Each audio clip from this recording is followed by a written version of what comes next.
menjelaskan materi mengenai Pancasila sebagai pengembangan ilmu ekonomi.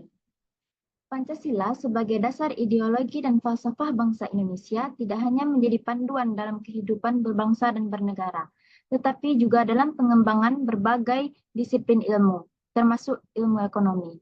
Pancasila dalam ilmu ekonomi memberikan kerangka moral dan etika untuk membangun sistem ekonomi yang adil, inklusif, dan berkelanjutan. Nilai-nilai Pancasila mengarahkan kebijakan ekonomi untuk menciptakan kesejahteraan merata, menghindari ketimpangan, dan menjunjung martabat manusia. Sistem ekonomi Indonesia yang berazaskan kekeluargaan dan gotong royong di bawah pimpinan pemerintah lebih mengutamakan kemanusiaan daripada keuntungan finansial semata.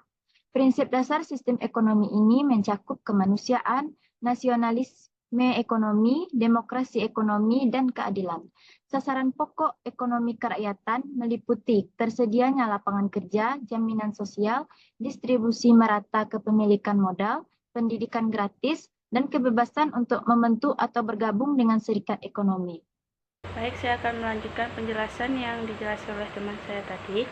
Pada pokoknya, ekonomi Pancasila adalah suatu konsep kebijaksanaan ekonomi setelah mengalami pergerakan seperti bandul jam dari kiri ke kanan hingga mencapai titik keseimbangan. Ke kanan artinya bebas mengikuti aturan pasar, sedangkan ke kiri artinya mengalami intervensi negara dalam bentuk perencanaan memusat. Singkatnya, ekonomi Pancasila digambarkan sebagai sistem ekonomi pasar yang dikendalikan pemerintah atau ekonomi pasar yang dikendalikan.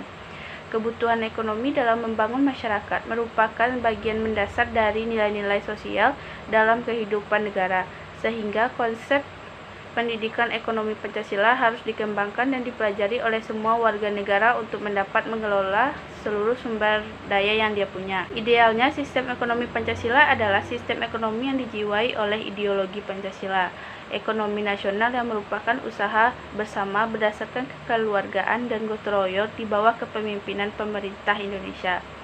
Perkembangan ekonomi melalui pendidikan ekonomi Pancasila.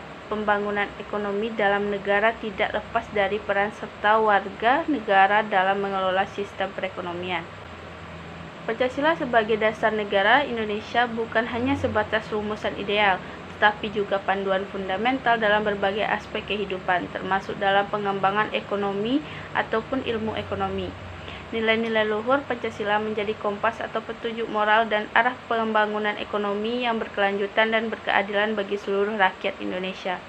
Pancasila itu dijadikan sebagai dasar dalam pengembangan ilmu ekonomi di Indonesia.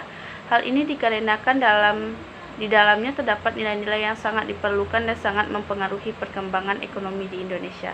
Sesuai yang dijelaskan oleh rekan saya tadi, contohnya saja dalam sila pertama ketuhanan yang Maha Esa, di mana ekonomi itu harus dikembangkan sesuai dengan syariat-syariat dan juga menanamkan nilai ketuhanan dalam beraktivitas ekonomi.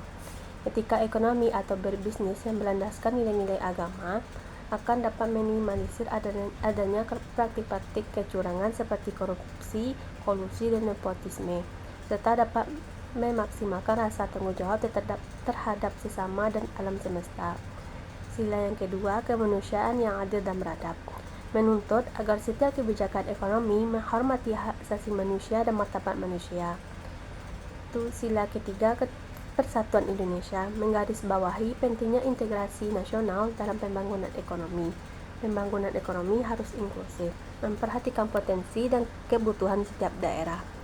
Sila yang keempat, kerakyatan yang dipimpin oleh hikmat pelaksanaan dalam permusyawaratan perwakilan, mendorong partisipasi aktif dalam masyarakat dalam pengambilan keputusan ekonomi. Proses musyawarah yang melibatkan berbagai pihak terkait akan menghasilkan kebijakan yang adil dan transparan. Sila yang kelima, keadilan sosial bagi seluruh rakyat Indonesia, menggarisbawahi pentingnya distribusi sumber daya yang adil dan merata.